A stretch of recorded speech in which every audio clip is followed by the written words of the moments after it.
Assalamualaikum warahmatullahi wabarakatuh. Kembali lagi di channel saya SP Taiwan, Bu. Kalau channel saya kan SP Taiwan, Bu, namanya. Kalau singkatannya dari asal Santri Pergerakan Taiwan gitu.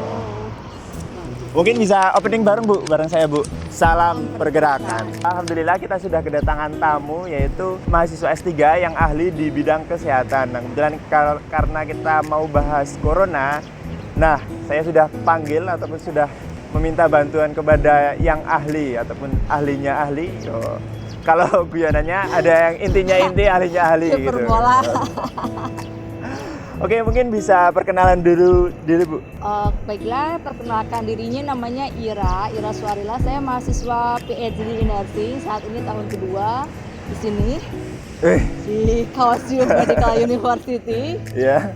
Asal dari Surabaya. Saya ngajar dosen di Fakultas Keperawatan Universitas Airlangga Surabaya. Berarti sudah mengalami corona itu sudah dari awal di Taiwan ya, Bu? Dari Maksudnya awal. banget itu titik kejadian corona itu di Taiwan ataupun pertama berasal dari Wuhan itu sudah mengalami dan setidaknya paham gimana sejarahnya kayak gitu ya, Bu? Ya kan itu awal mulanya yang waktu Imlek, tak lama kemudian diketahui virus corona itu kan. Iya. Nah, waktu Imlek itu saya kontak-kontak dengan teman di Ningbo di sana ada University of Nottingham yang di Ningbo yang di Cina. Itu dia menggambarkan tentang bagaimana orang-orang dari kota ke desa berpindah dengan menggunakan kereta cepat berjuta-juta. Coba bayangkan berjuta-juta orang berpindah dengan cepat selama Imlek itu. Jadi kalau kemudian orang dari desa yang terpapar kembali lagi ke kota, kembali kemana, yang dari Amerika mudik ke kampung halaman balik lagi, ya bisa dibayangkan betapa mudah dan cepatnya virus itu bisa menyebar kemana-mana. Nah, mungkin bisa diceritakan dulu, Bu, coronanya itu seberapa bahayanya sih, Bu, corona itu? Ataupun mungkin bisa corona itu aslinya dari mana gitu, kalau dari segi sainsnya gitu. Kalau lihat dari virusnya nih ya, berdasarkan jurnal-jurnal kan habis itu tuh ada tuh langsung researcher, peneliti langsung dari Amerika, dari Cinanya sendiri, itu yang mempublish dalam waktu cepat, berapa hari itu ya, reviewernya bergerak cepat, pokoknya artikel ini bagus langsung terbit. Jadi jenis virusnya itu sama dengan jenis virus SARS yang dulu pernah ramai juga, sama dengan jenis virus flu lainnya. Jadi ini kan new. Berarti kan varian baru, tuh spesies baru. Berarti kayak evolusi yang lama gitu ya, Bu? Makanya kemudian waktu itu kan nyebutnya corona, Wuhan, hingga akhirnya ditetapkan namanya kan COVID-19 karena kejadiannya pada tahun akhir 2019. Itu nama resminya ya.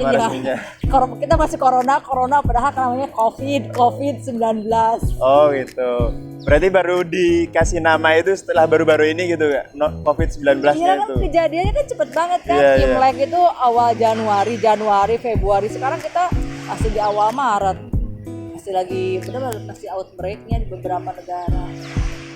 Nah, kalau saya lihat tuh ya, Bu, kalau di Taiwan sendiri mereka kan melihat corona itu bukan hal yang sangat wah, ataupun karena mungkin dari Taiwan sendiri penanganannya dalam segi mengcounter virus itu kan sangat bagus gitu, Bu, di Taiwan sendiri. Nah, mungkin gimana, Bu, pendapat Ibu tentang penanganan orang Taiwan ataupun pemerintah Taiwan dalam menangani virus ini gitu, Bu? Karena kan Ibu juga selaku orang Indonesia yang belajar di Taiwan gitu ya, Bu.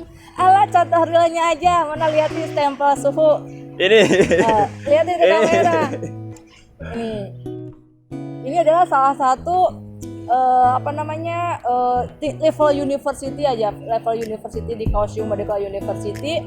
Ini warga non Kaohsiung Medical University masuk ke sini, di depan tuh di entrance kami langsung dideteksi alat pengukur suhu tubuh yang kalau melewati batas normal 36,7 itu 37,6 maaf, itu udah nggak bisa masuk kalau demam itu. Udah, jadi itu semua tidak ada batasan. Jadi mau mahasiswa KMU sendiri semua masuk, orang asing, mau numpang olahraga itu semuanya melewati pemeriksaan itu. Oh gitu. Terus kemudian juga di setiap pintu masuk, di setiap akses itu misalkan di lift itu disediain hand sanitizer. Hand sanitizer. Terus kemudian juga himbauan kami aja katakanlah hampir setiap hari sehari berapa kali tuh dihujani email. Dihujani email dari mana, Bu? Dihujani email dari university. Oh, dari university. Dan email itu gak cuman ada email masuk, tapi kami harus buka, harus login. Jadi kalau nggak login itu ketahuan nggak baca gitu. Berarti harus tahu perkembangan terbarukan daripada kasus COVID ini gitu ya, Bu. Oh. Itu kan mau nggak mau baca, kalau baca kan mau nggak mau juga jadi ada yang nempel. Iya, iya. Makanya pede aja diajak wawancara. Tapi saya lihat itu penanganan orang Taiwan itu sangat bagus ya, Bu. Apalagi yang entah dimanapun instansinya kayak di universitas ataupun di tempat kerja itu kan pasti juga ada penanganan yang khusus terkait virus ini. Nah, dari segi penanganan mereka, yang saya penasaran itu aslinya penyebaran virus corona itu seperti apa tuh, Bu?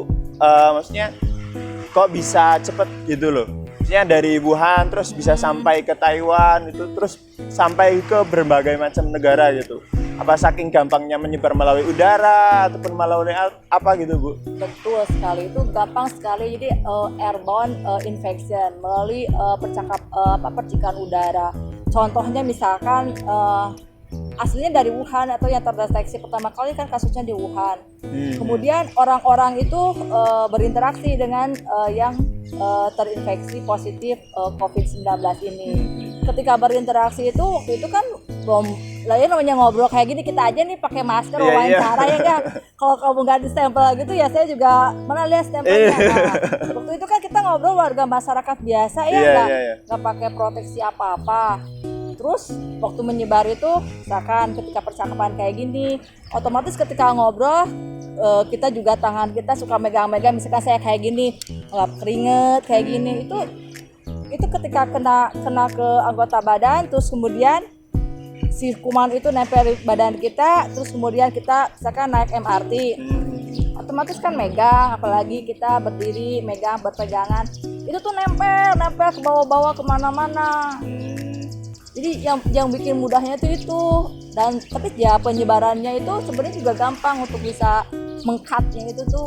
Berarti Ibu kan tadi bilang kalau virus itu tadi bisa menyebar melalui benda mati juga, salah satunya lewat MRT. Nah, tapi kan pasti yang namanya virus itu di benda mati itu juga bisa mati. Nah, itu gimana, Bu? Maksudnya itu bisa mati selama waktu dalam jangka berapa lama gitu, Bu? Maksudnya di benda mati itu ketika nempel di benda mati itu bisa mati berapa lama gitu, Bu?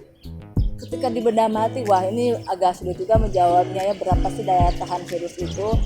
Tapi kalau yang jelas ya, kalau misalkan si orang sakit atau yang sudah terpapar berinteraksi dengan orang sakit kan di badannya tuh jadi ada kayak mediator gitu ya. Sebenarnya dia bukan dia yang sakit, tapi dia sudah berinteraksi dengan orang sakit. Dan berinteraksinya tuh ngobrol atau misalkan bertemu, jabat tangan, berpelukan, terus kemudian lagi ngobrol kayak gini, bersin penutup kayak gini. Kemudian tangannya tuh nempel di sini abis kayak gini, atau lihat HP jam berapa sekarang, HP-nya kemudian kepegang sama orang lain, seperti itu. Jadi kalau dia bisa bertahan berapa lama, misalkan seorang sakit atau yang berinteraksi dengan orang sakit megang di benda mati, di benda mati, atau di tiang gitu ya. Ini pertanyaannya menarik banget, tapi saya nggak bisa jawab. Soalnya kalau namanya public transportation ya kayak MRT kita, itu kan terus-terusan dipakai. Betul. Kecuali saya belum ada informasi terbaru ketika dia istirahat ke paginya beroperasi lagi, apakah kemudian di desinfektan gitu kan? Tapi ekstra benar-benar mungkin. Tapi memang ada perlakuan seperti itu.